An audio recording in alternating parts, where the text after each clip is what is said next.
What's up, guys? It's me, Bindas Gamer. Welcome back to a new video. Today we're going to talk about world bosses. What even are they? How they work? And how we can maximize damage when we are attacking them. So as I'm sure you guys would know by now, world bosses, we have them on the map and also in our camp. In our camp, at first they are wild, and then we can subdue them, and then they become friendly. We can use them to our benefit. We can use their skills. We can donate to them to level them up. And then enjoy the rewards and goodies from every single level. And as you level them up, their skill also becomes more enhanced and you can get more benefit out of them. So for example, Flapnir's skill is called Dragon's Horde, which if you use it, we can see it summons a bunch of boxes in our camp. And if you click on those boxes, we can get goodies like speed-ups and even resources. And like I said, these boxes and the rewards get better as you donate to Flapnir and upgrade his levels. Then for example from Boglum we can receive gems and resources, even speed-ups. Every time we upgrade his level, we can get guild badges and resources from Inquisitor, and we can use get badges to upgrade technology related to guild versus guild event inside the field lab, and for example from Adane we can get Dreamium. And of course we use Dreamium to craft equipment. So this should be the first boss that we donate to and upgrade to the next level because we want to get as many Dreamium as we can get in the early game especially, so we can craft some nice equipment, some legendary equipment for ourselves, and have a good head start in the early game, and you guys can subdue the lane by playing your very first Sandstorm Scuffle. Of course, I also need to mention that you need to win your first game. Otherwise it will drag on to the second game until you have enough feathers to subdue a fid lane.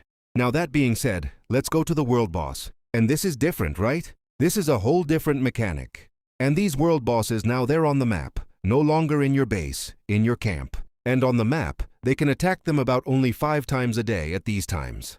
So at reset 6, 12 and 18 several times, you guys can attack world bosses, right? And you only have 5 tries every single day, right? So you want to make sure to use the best out of these 5 attacks because they affect your overall damage and how many rewards you can get based on your overall damage dealt towards the world boss.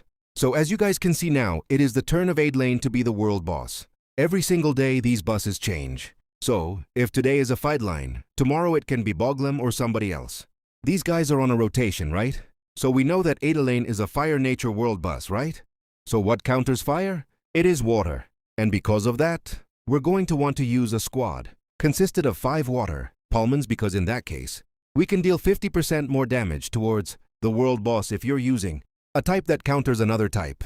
In this case, water counters fire. So once again, that's why for a vid lane, you're going to want to use a squad consisted of 5 water Palmons to deal 50% more damage from every single Palmon in that squad.